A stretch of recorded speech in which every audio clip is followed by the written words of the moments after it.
Hello, everyone. Welcome to LLK number 37. This is Knit with Laura and Lola. I'm Laura Nelkin. I'm a knitwear designer. I live in upstate New York in the Finger Lakes region, and I am always joined by my alter ego, Lola. I want to thank you guys for being patient. We've had a tiny little tech glitch there. Completely Lola's fault. It is always Lola's fault. Everybody should have a Lola to throw under the bus when something isn't working out quite as planned. Some of you have been to a fair number of these lives by now. Some of you, this might be your first one. So I'm just going to give you a little background to get you going. We are coming to you from a corner of my daughter's bedroom. When she moved out and went to college, we took over and made a little video studio up here. I would say while I'm chatting away with you guys, I have a whole list of things to go over with you. Grab something to drink, whether it be alcoholic or a cup of tea or a glass of water. Definitely grab your knitting or your making, whatever handwork you're working on. I am surely going to be entertaining while you watch this and follow along with me. You can see if you're watching this live that there is a chat thread on the side. I will not be reading that chat thread because I get distracted super easily. At the end of the live, I will ask if there's any questions, and I'll look over there to see if there's any questions to answer.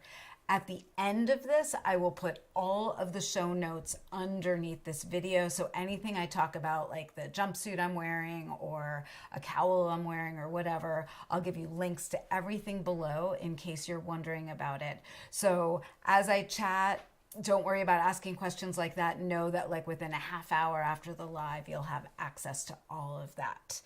So tonight, I think we did a live 2 weeks ago, and I was like, I am going to have nothing else to share with people. I am not a content creator. I am a knitwear designer. And tonight I have a demo teaching you how to thrum. I have 4 books to do little mini book reviews with you. I have new Lemmy Kits to show you in like 11 different colors. I'll do that super duper quickly.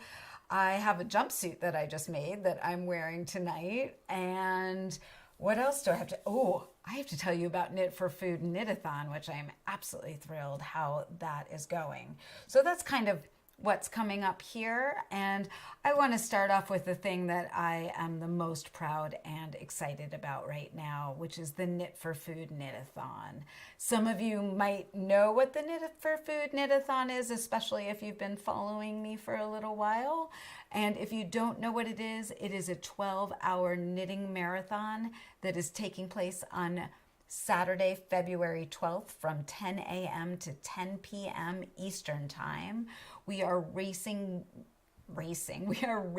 funds for food insecurity and hunger in America, and the funds we raise are split equally between 4 organizations: No Kid Hungry, Feeding America, Meals on Wheels, and oh, I hate it when I do this, World Central Kitchen. You'd think I could do it by now. All the funds we raise are split between those 4 organizations. So there is no overhead costs involved. Everything that is donated is split equally. As of right now, and I have this kind of like up and going on my phone, as of right now, we have raised $121,623. If you just Google Knit for Food Knit-A-Thon right now, that will take you to the page. You can sign up to join us and commit to knit for 12 hours, or you can donate and support a knitter. We'll have Zoom programming throughout the day. The Knit-A-Thon is over at 10 p.m. Eastern Time on February 12th. So no funds are taken after that point for this year. If you have any other questions, there's certainly a blog post over on my website. We have a Facebook group. Happy to help you. I am so excited. People are starting to plan what they're knitting for the Knit-A-Thon, which is not the point of the Knit-A-Thon, but certainly it's something that we get to be excited about as we do this work. And I have a pile of possibilities going right now, the not least of which is like maybe I could actually make more headway on Max's sweater that I'm knitting. I've got about, a whopping 2 inches of his body. This is the Fraser fur pullover by Kirsten Kapoor.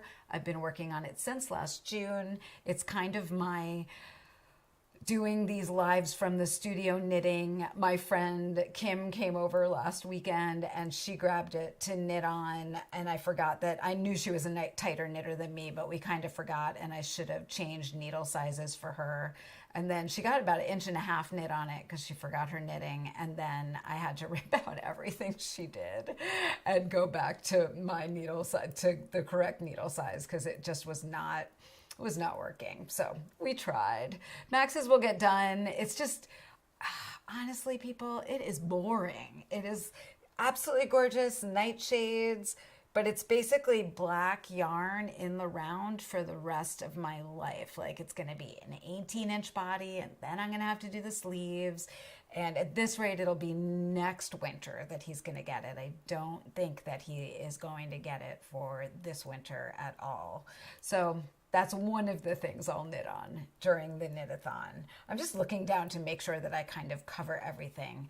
I know that everyone wants to know what I'm wearing and what Goldie's wearing. So before I go too much farther, Goldie behind me is wearing the Platy Shawl, which was the first project of 2021's N Club, which is my larger knitted kit club, and that just released, so that pattern is available on Ravelry, and I also have a few kits left for that in my Etsy shop, but just a few, and when they're gone, they're gone. It was a exclusive color and exclusive size yarn bomb that Freya Fibers dyed for us, so it's kind of like a one-time thing, and then we're moving on for that.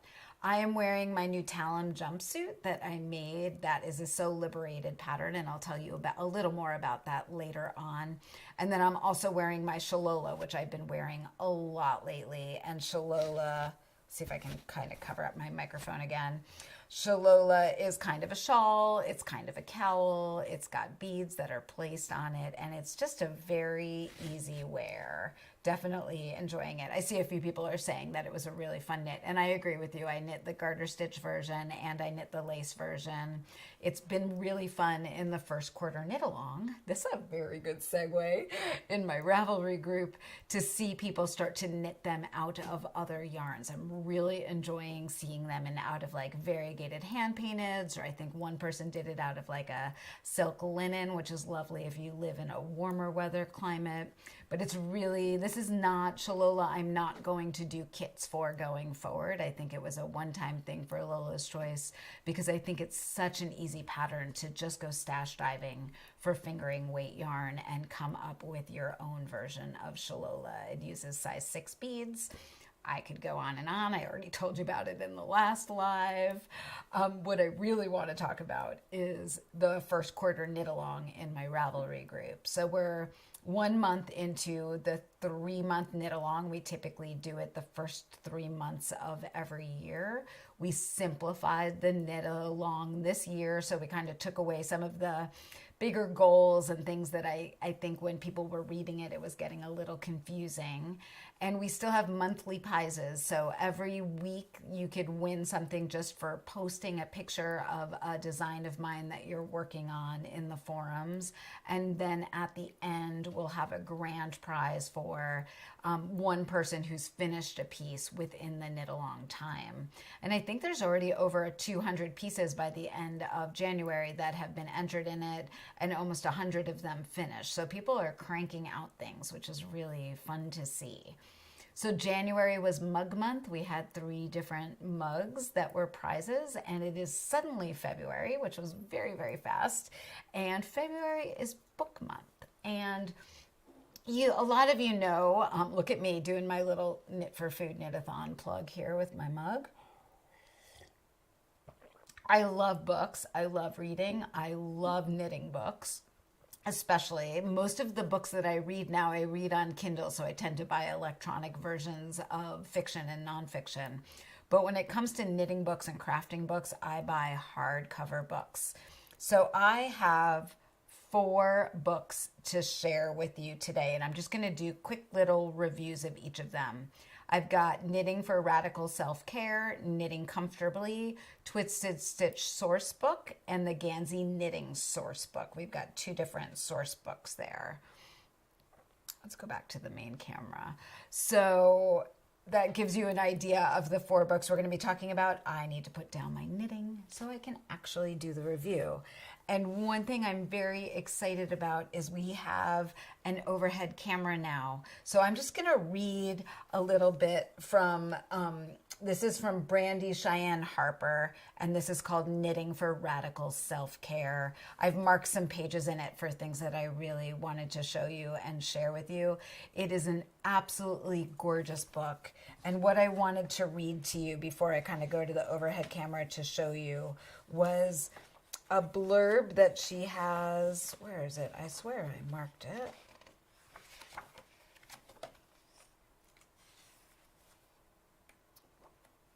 I did mark it. Okay. So it's a blurb at the end of her intro where she says, "Creativity really does take courage. It's like jumping off a cliff into a body of water. It can make your heart beat a little faster. I often feel fear putting my work out into the world. There is this moment of hesitation. It becomes easier over time with every vulnerable moment. I'm rooting for you. I'm rooting for me." I just think that that paragraph gives such a clear idea of what this book is about. It's really an exploration and a journey of self-care and creativity. And I'm just going to kind of go to the overhead camera here to give you an idea. One of the things that I was really struck with about this book is how deeply she goes into techniques with both words and photos. I think that that is incredibly helpful, especially when you're not understanding a technique that she's going over in a pattern. And she really backs up to the basics. So for somebody who is a newer knitter but is an adventuresome newer knitter, I think that this would be a great book because there's so much like real heft to that. And then one piece I really wanted to show you that I absolutely loved is the Taran Hat. And Taran, it's an inhabitant of planet Earth. And it's got such an interesting construction. And the stitches in it, especially I think if you see on that page or this page, the crown has this really insane looking cool swirl. And then it looks like stitches are picked up and worked down in this lattice work. And it's got a really kind of fitted cloche.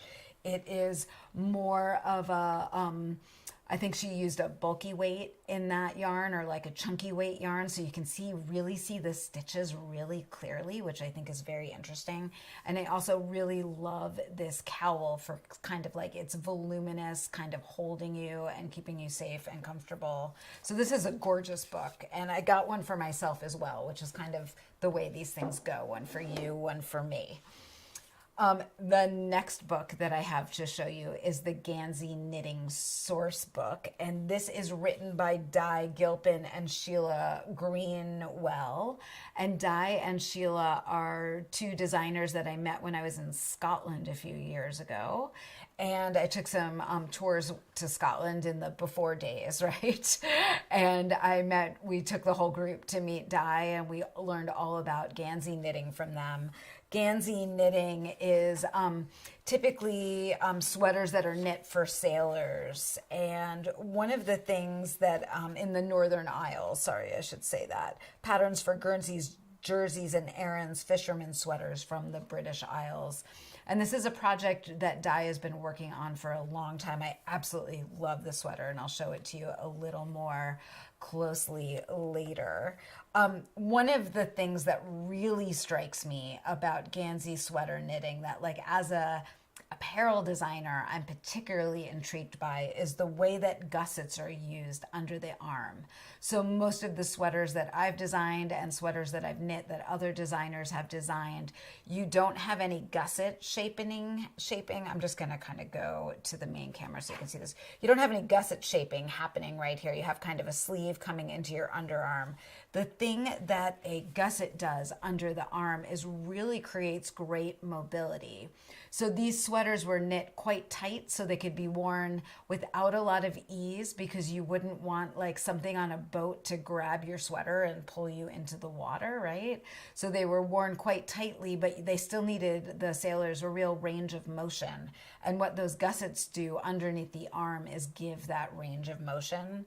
So she gives a few different styles of gusset that is used under the arm. To give you an example of that, I have sewn a fair number of leggings in my day, and I never like the leggings that I've either bought or sewn that don't have a crotch gusset. So like a piece of fabric at the crotch that gives you mobility there. Like if you've ever tried to do yoga in a pair of pants that doesn't have a crotch gusset, it is no fun at all. So that's kind of what this sleeve gusset does. She then in the book, or they, sorry, Di and Sheila, then give a bunch of different stitch patterns for Ganseys. Gansey stitch patterns are typically playing with a very dense gauge of fabric with knits and purls. And it's knit so tightly that the purls just really pop to the surface beautifully. But it is typically just knits and purls worked together into stitches.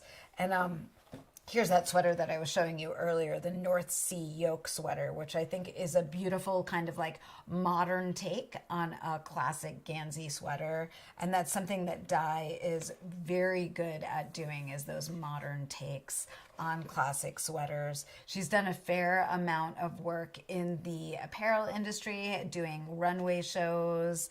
And she also, one of the things that I think is the stories about Di I found very interesting is she worked with Nike on knit sneakers. So when Nike was starting to look at like, why does knit fabric the way act the way it acts, and would this be a good fabric to use for shoes because it is so much more elastic and moves with the body than a woven fabric, they actually sent some designers over to Di, and they spent a while with her just like learning how to knit, understanding the fabric, understanding what its applications could be in the sneaker industry. And now there are just like a ton of knit sneakers out there. I think Nike was some of the first, and a few other companies have been following suit.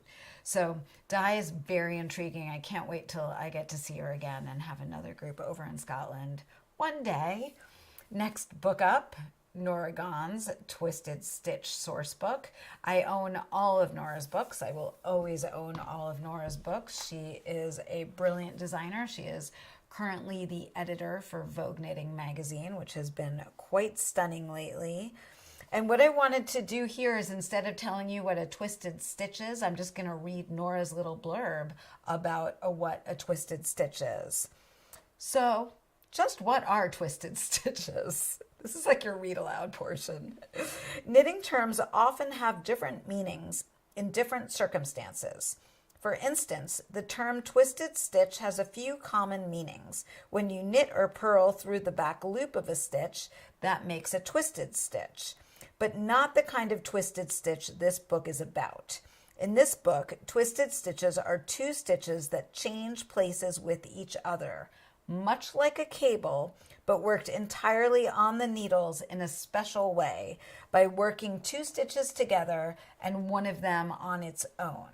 While the look is very similar to a cable, these stitches stand out from the fabric in high relief, much more than if the switching of the places was worked like a cable, with one stitch held in the front or the back while the other stitch is being worked. So I'm going to honestly tell you guys, when I first got this book, or when I saw it, I thought it was knit through the back loop, because that's what I think of as twisted stitch to be. So reading that paragraph, I was like, oh, light bulb moment. So let's go to the overhead, and I'm just going to show you a few things to give you an idea. She has a ton of stitches. The first whole section of this book is stitches. I was particularly drawn to the twirl stitch on page 90, and then she does an all over twirl all over using that twirl stitch and kind of like wrapping it around itself, which is so cool. And then she has some sweaters in this book. And then the other thing she has is a fair number of hexagon patterns. So if you're somebody who likes to knit blankets, you could certainly get this book and play with twisted stitch hexagons. For those of you who have been knitting with me for a little while, you might remember my pattern Contexta, where I designed an Afghan with octagons. Nora has done a lot of work with hexagons over the years. It's kind of something that she's revisited again and again, and she's inspiring. I want to be Nora when I grow up. How's that?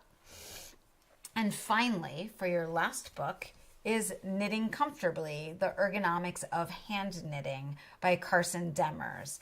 And this book is the only book I didn't buy because Sherry, who I see is here in the comments earlier. I think she's still here. I haven't seen it. I'm not looking. I'm not allowed to look. It's hard. Sherry sent this book to me because she had bought two from Carson by mistake. So she had bought one and loved it and then couldn't find it and bought another. And then as these things go, she found her second one. So she asked me if I wanted to use it for a giveaway. And I said, yes, please, thank you. And I'm looking at it right now while I talk to you. And if you are somebody who's interested in how your body sits and behaves while you knit, like if you have an area of your body that feels uncomfortable, that you wish felt differently, Carson goes deep into the hows and whys of ergonomics in general, and then ergonomics as they relate to knitting. And I couldn't even show you everything in this book if I tried. He gives you really in-depth drawings to show you what's going on the inside, right, internally, and then kind of externally when you're looking at holding your mouse in your hand. He gives a lot of tips and tricks. And one of the biggest things I remember when Carson said that when he spoke with us at Knit for Food last year was, if it hurts, it's almost too late. So the moment you feel a twinge when you're knitting or doing something that doesn't feel right, that's the time to stop and reset. And one of the things that I do that is the big tip that I tell people, especially for the Knit-A-Thon, is to have a few different projects going. Like not have the same project on your needles. Have something on small needles, have something on bigger needles, maybe have some darning. I have some sweaters that need fixing, so I'm going to try to kind of get through some of that during the Knit-A-Thon, but kind of be switching things up for my hands because 12 hours of just knitting is probably not a very good idea. So those 4 books are the prizes in February in the first quarter knit along in my Ravelry group. I'll end up giving you the link to that below, probably in the next hour or so, and then that will be there for you. Please do join us, win one of those books, or if you can't join us, maybe you're intrigued to go get one of those books. And I think what I'm about to say is important. I am not giving you guys affiliate Amazon links below. I've been spending a fair amount of time thinking about what I am and who I am, and I'm not a content creator. And I don't really need to use affiliate links in that way to support the work that I'm doing. I'm a knitwear designer. You guys support me by joining my clubs, by buying my patterns, by buying my kits in my shop. That is enough and all well and good. So if you're going to buy a book from Amazon, one thing that you could do is use Smile Amazon, or even better, you could go to your local bookstore and order it and wait a little while for that book to come.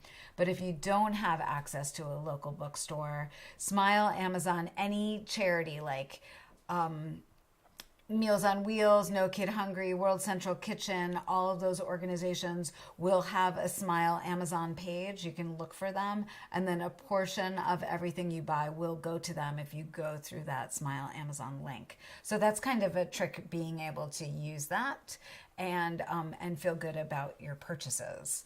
Continuing on with feel good things.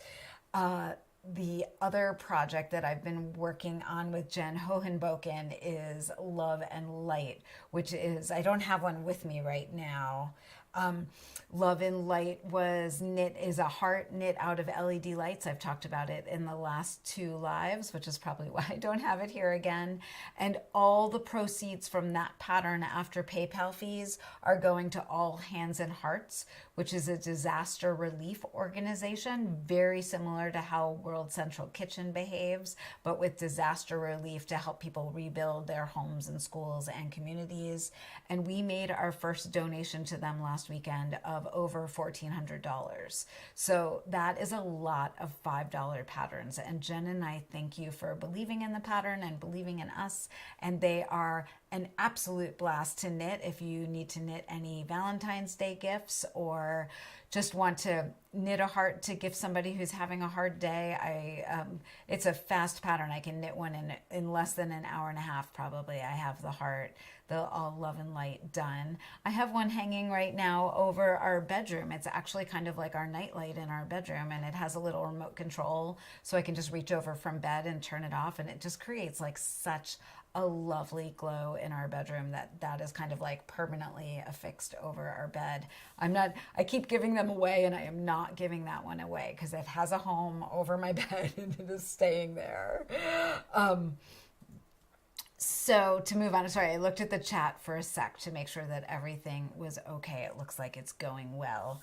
Next up, Lemmy Kits. So Lemmy was November Lola's Choice kit, and you could knit the peds with that kit in the size small or medium, or you could knit the cowl with that kit. What is about to publish as soon as the kits are ready are Lemmy Socks. So these are a long version of the Lemmy peds. It's basically the stitch from the cowl going up the leg of the socks. So the kits that are going to come out, I used Madeline Tosh Light, and I used a half skein when I did those kits for you guys in Lola's Choice. These kits are going to be full skein, and the full skein kits can either make a pair of socks, or they can make a cowl and a pair of peds, or they can make a large pair of peds and then probably a smaller cowl at the same time. The large pair of peds use a little bit more, but I just wanted the flexibility of having a full skein for this kit so that we could do the socks as well.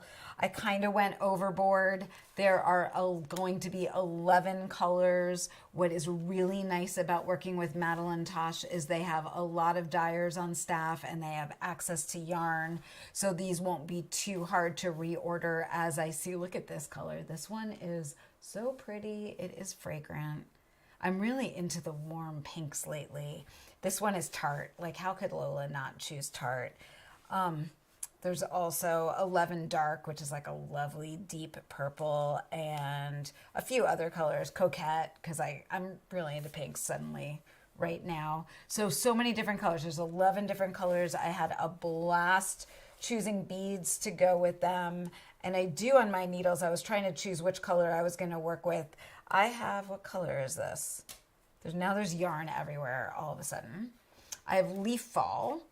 And I'm almost surprised that I chose Leaf Fall, and I think I did because I don't have any light colored hats in my wardrobe, although now that it is on my needles, I have a friend in Baltimore that I just think this hat is going to look so good on, so I'm pretty sure it's going to be a present for her for absolutely no reason.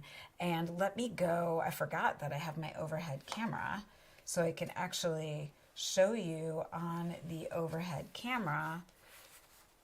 Can you guys see those beads? Is that bright enough for you to be able to see the beads? Seems like it might be a little bit dark. So you can see that the 3 beads that I chose are really picking up all of the speckles in the yarn and showing up beautifully there. I'm really happy with how those beads look, and I think you're gonna like all the other bead combos that I came up with for that. So that is the Lemmy Kits, just kind of update on that. I'm hoping for this weekend that all will be out. They weren't quite ready for today because Max and I escaped and went skiing. We found a place in the Adirondacks called, what was it, Garnet Hill Nordic Ski Lodge that had ski in, ski out rooms. Not all of them were ski in, ski out, but we ended up staying in this house that was separate from the lodge. We stayed in the basement. it was one of those experiences. It was perfectly fine, but it maybe looked a tiny bit nicer on the internet. Then we were like, oh, we're staying in a basement, right on. So we will totally go back there. We might choose a different room next time. We did have a little sauna in our basement room, which was kind of up the experience a little bit, but we were basically able to jump right on the trails from our room. I brought food with us and we had a fabulous time. It was not as cold as it's been lately, so I didn't need the mittens that I had started to make, but I posted about this the other day.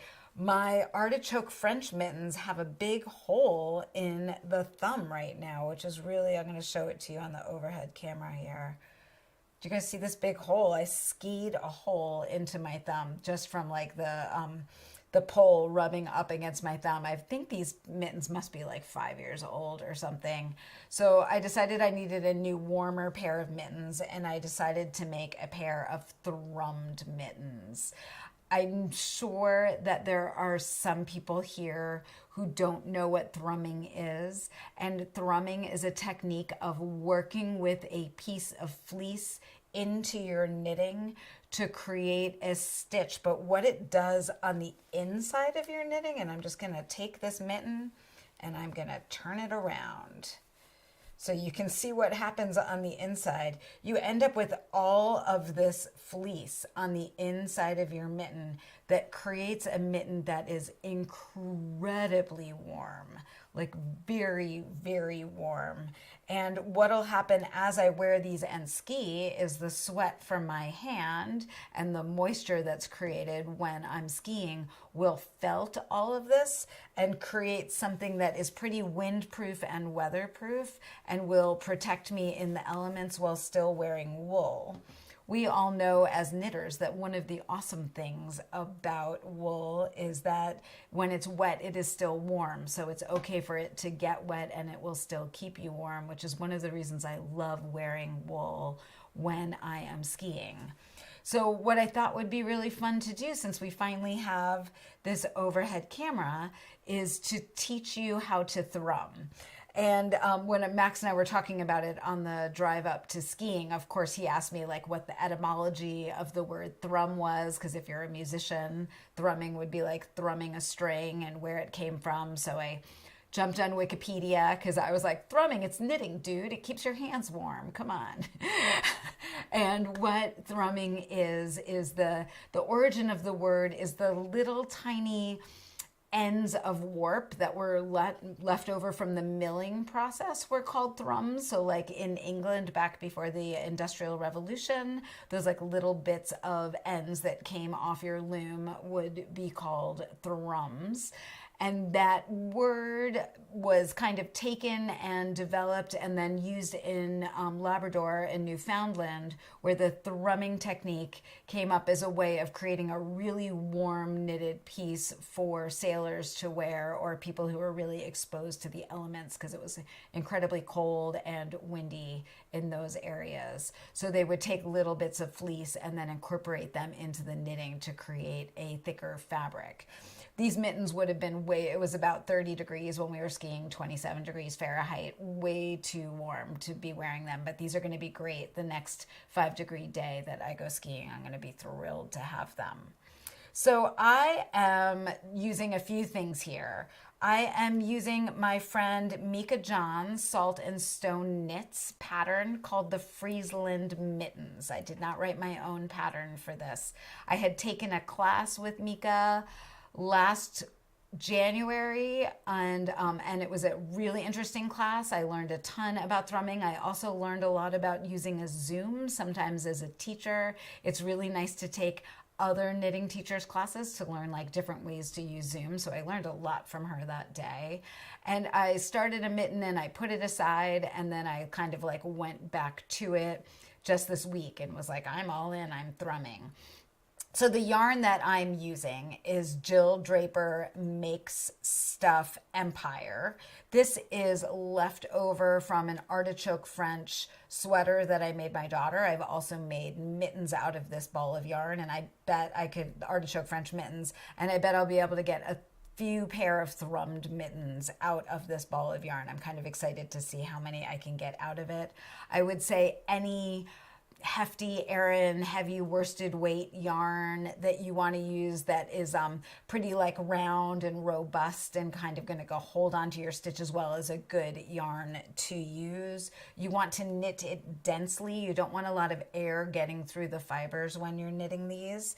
And then the other thing that you need is a bit of fleece. And I think I bought this fleece so long ago that the company that I bought this fleece from is no longer in existence. I bought it probably at a fiber festival. Almost every time I've gone to a fiber festival, I've bought fleece because I'm going to be a spinner one day, and I'm probably never going to be a spinner one day. But this bag of fleece, I was like, oh, I can use it for thrumming. And the first thing that you have to do before you go to thrum is to prepare your thrums. I find it easier to kind of prepare as many as I need for the round that I'm working on. And the rounds I'm working on right now have about 9 thrums to the round. So what I do is I grab a piece of fleece and I kind of pull it out, and you want to end up with a piece that's about like 3 to 5 inches long. I like them a little longer so I have more on the inside. And then you kind of pull it and then twist it a little bit. And you want to end up with a thrum that is about the width of your yarn. So this one's pretty good. Sometimes I like them a little thicker than that. So you're just kind of, it kind of pulls apart naturally. It's really interesting. It goes with the staple length of the fibers. This is a Corriedale fiber that I'm working with. When I mentioned this on Facebook the other day, someone said that they had made some with bison fiber, which is incredibly warm. And now I have a little bee in my bonnet to find some of that to make my father-in-law some really warm bison-lined mittens for walking his dog, because he'll walk his dog in any weather. So I'm just kind of preparing a few of these. I do that little twist at the end just to kind of hold the fibers together. I also have not done that twist before, and it comes out okay, but it does make things a little bit more fuzzy. So now I'm going to come to the overhead camera, and I'm hoping that you guys can see this okay. And I am getting ready to place a thrum, and I'm just going to try and kind of make this a little bit neater. I just saw that somebody says they have the little drummer boy in their head when I'm saying thrum. We had a little Monty Python skit going in the car that went to thrummings. That's all I'm going to say.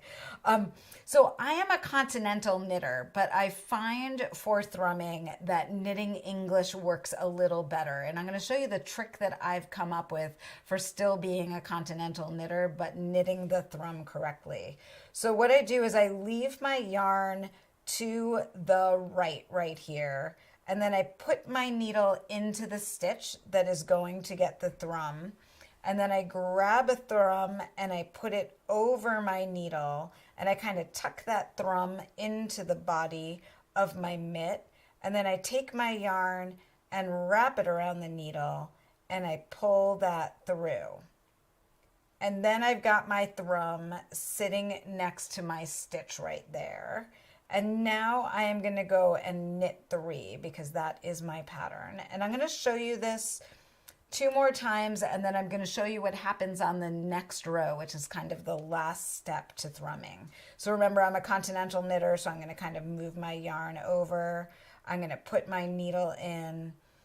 I am going to grab my thrum, put it over the needle and tuck it in. And then I'm going to grab my yarn, wrap it over the needle. The trick there is that you want your yarn next to your thrum. So you can see that the thrum is to the right and the yarn is to the left.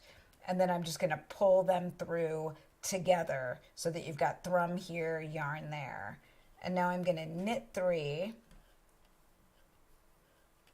And then I'm going to go in. I'm going to leave my yarn to the side. I am going to shove that down. Bring the yarn around, pull it through. So fun to do. It's insanely addictive and really, really, really fast.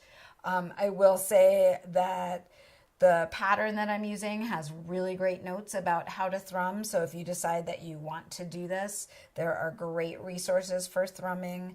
The Yarn Harlot has, Stephanie Pearl McPhee has an excellent blog post with a lot of resources about thrumming. If you just Google her name and thrumming, I don't want to like recreate the wheel here. I just want you guys to know I found out about something new to me that's really fun. Wrapping the yarn around, pull it through. So that is the end of a thrumming round, and you can see those thrums sitting up on the needle right there. So now when I come to the next round, I am going to knit across here, and when I get to the stitch that has the thrum, you work that through the back loop.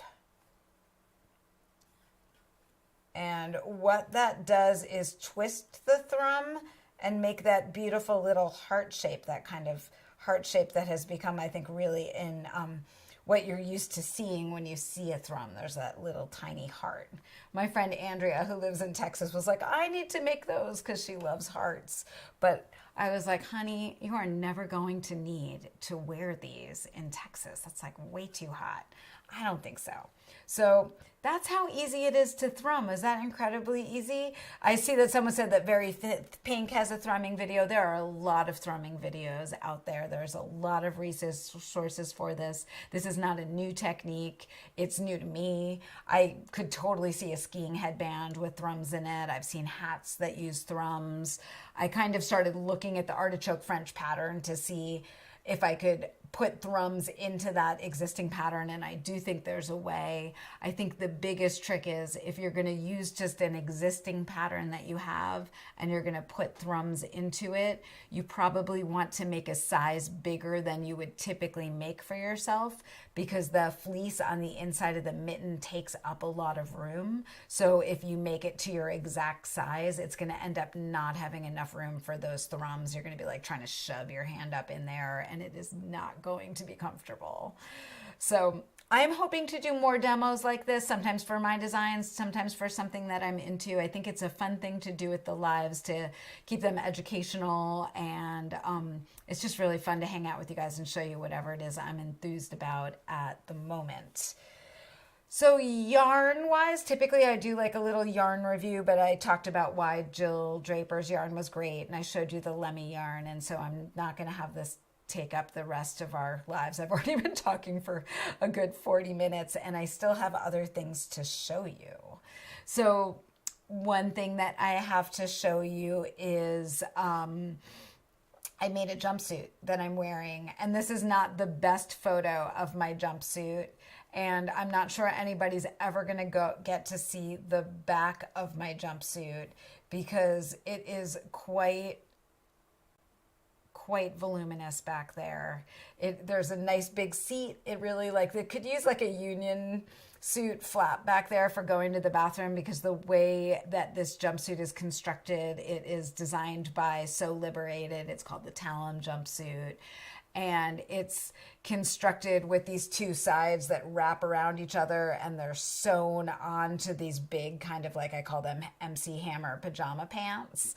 And so to go to the bathroom, you have to pretty much get naked to go to the bathroom. Like I would never ever wear this jumpsuit on a plane. That would not go well. You know, like there would be some turbulence. It would be horrible. So it's not a plain jumpsuit. But what it is very comfortable for around the house in the winter. I do have like little silk camisoles I can wear underneath it when I do need to go to the bathroom every once in a while, for sure.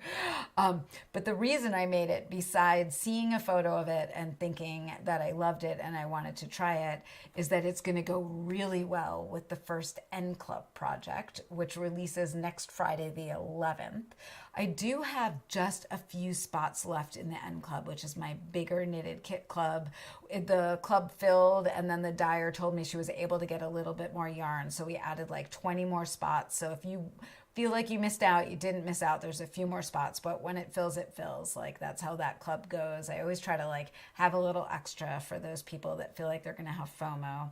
But this jumpsuit's going to go really well with the design. I still don't know if I'm going to let my photographer take a picture of me from the back. We've definitely been joking about all the things that can fit in my pants because there's a lot of room down there for a lot of things.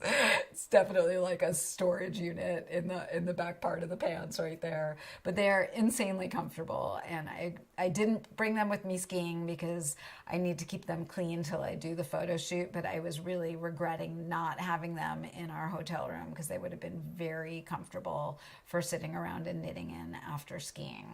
So that's my new jumpsuit. Fabric-wise, for those of you who sew, I used a fabric from Telio. It's Telio, and it is a rayon blend sweater knit.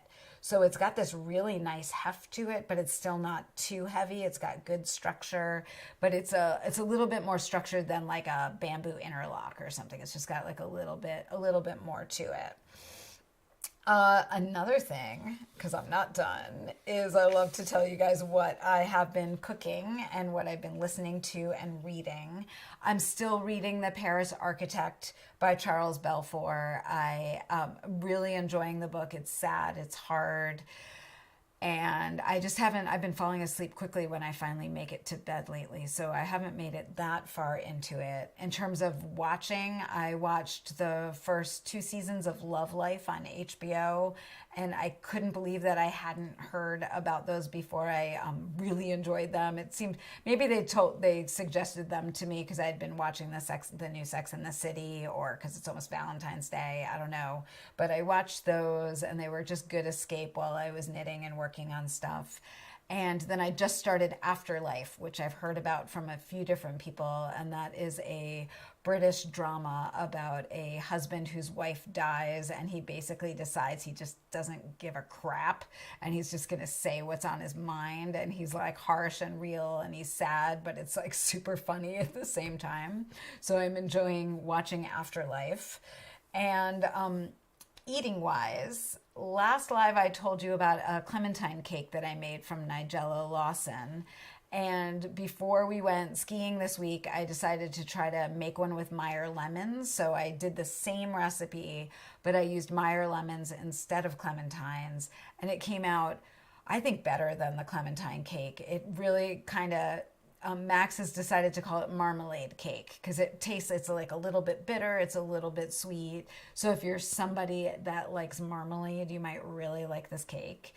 The next one that I'm going to make, and I'm going to give half of it to my in-laws because we cannot continue to eat this much cake, is going to have half Meyer lemons and half clementines, and then maybe have some like chopped up crystallized ginger in there. And I think that would be really good. So excited about that cake. And then finally, something that I have been making for years for my family when we go skiing are these things that we call like hand pies or skiing pies. And they're basically niches. I never know if you say knishes or niches. I should know, right? It's the food of my people here. But I kind of think it's knishes. So they're basically like a knish. It's a potato pie with dough wrapped around it. And I have some photos to show you. Here is my mittened hand. I'm wearing a pair of mittens that my friend Debbie made me. And I am holding one of our ski pies. We just had these in my backpack and then pull them out when we're hungry. I made a bunch of them, and I think there's 2 left for us after this. They're so yummy. And in the filling, what I do is I make a super duper flavorful mashed potato. So that is mashed potatoes with caramelized onions and mushrooms and smoked paprika and salt and pepper and bits of baby spinach and baby kale, and then chopped up hard-boiled egg. And I kind of like over flavor it so that it's kind of as powerful as possible. And then this time I cheated and I bought Pillsbury crescent roll sheets and rolled them out and then cut them into quarters. I think I can get 8 out of like one of those sheets. And you just take a square, plop some in the middle, fold them up, and then bake them. And that's what it looks like when you cut one open. I was trying to take photos because I knew it was going to be hard out in the snow. But they're a labor of love, but it's pretty exciting when we make them and then you have one to just grab and eat on the go. It's like nourishing and yummy. This last ski we went on yesterday at the Garnet Hill place was probably one of the longest skis I'm gone on. We went like way down a hill, and we got to a maple syruping hut at some point, and we stopped and had our pies sitting in the sunshine, and then we kept skiing for a while. And then as we're skiing back, we're like, we're totally going to go out later. We'll go out for an evening ski. And there was like no world we were doing any more skiing that day. We were all done. It was a very good, quick, and nourishing getaway. And I will be teaching at the Webb's retreat this weekend. So I kind of knew that this weekend coming up was a work weekend, and it was nice to have a getaway before we dive all into that. So I've told you about everything. I of course, I want to tell you about Knit for Food Knit-A-Thon again because it is next Saturday, February 12th. Please join us or donate or just share word about it to somebody you think that would be interesting. If you have any questions for me about anything, will you go ahead and ask those in the chat now? Now is a very good time for questions. I do see that my friend Andrea says she has Meyer lemons in her refrigerator right now. Andrea, you can have the cake, but you can't have the Thrumming Mittens. That's my friend in Texas. So I've just kind of got my eye on the chat to see if anybody has a question. Mama Karen saying pocket food is awesome. Pasties, pierogies, raviolis, empanadas. I love a good empanada. Yum. Bonnie just said that donations are coming in while I'm chatting, which is exciting. I didn't think that would happen. Oh, Viv, good question. We're at $122,000. That's exciting. I love that. Viv, how do you wash the mittens? So I'm just going to wet them and then let them dry. And probably what you do when you do that is kind of fold them to the outside and fold them to the inside once or twice to make sure that they dry all the way. The way that I dry all my hand knits after I ski is I have one of those cookie grates that you cool cookies on. I'm losing my words. You guys know what I'm talking about, the cookie tray that you cool cookies on. I put that over my forced air duct on the floor, and I just lay my hand knits on top of there, and things dry very, very quickly. So probably doing that and turning it inside and out will totally work.